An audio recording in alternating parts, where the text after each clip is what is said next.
Cheer up. Kyungnae. Yes, now. So the block every white belt needs to know is a low section block down here. But there are also other places we can block in Taekwondo. One of these is, instead of low section, we block middle section. So I'm going to show you the inner forearm. Remember, this is the inner forearm, this is the outer forearm. We're hitting with the inner forearm, middle section block. So we're going to do that to the side. That's why we call it the side block in this case. So you notice I'm on L stance. I'm blocking to my side. My fist is about at the same level as my shoulder. So I'm blocking the middle section of my body. My arm is bent. This is a V for victory, they call it. And I'm coming under my elbow and around with this block. So if I do it to the front,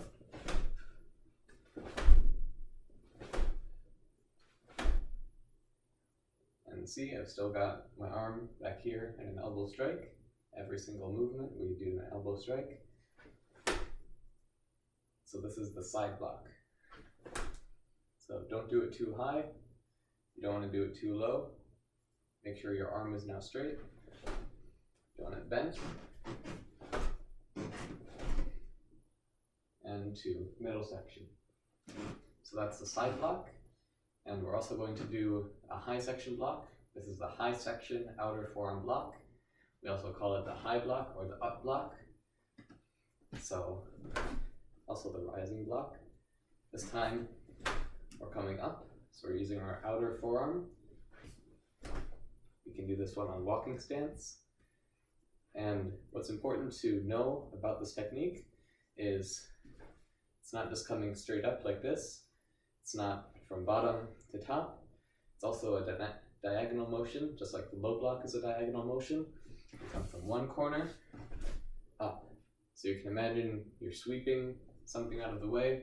Someone's trying to hit you with a bat or a knife hand or a pole or anything like that.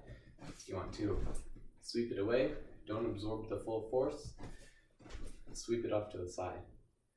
You also want this technique to be sufficiently high. If you only bring it up to here, that's not enough. It'll still come down on you. You want to bring it up high, and you want to bring it out in front of you.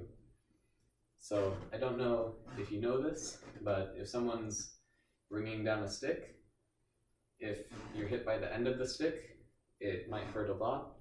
But if you catch the stick close to where it's being held, you come closer to your opponent, you reach farther down the weapon, it won't hurt as much. So you'll be able to stop it from coming down as far and getting as much speed, and you'll be able to take less force from the blow and still block it well.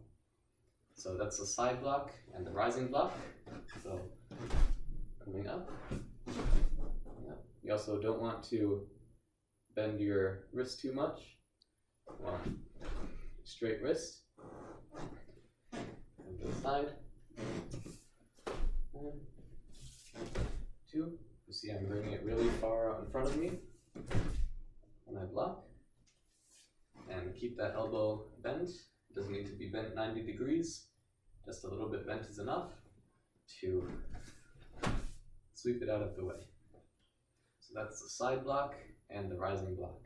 2 blocks that you'll need to know for your forms and that you might find useful to think about in sparring as well. Cheer up. Kyungnae. Yes, sir. Thank you.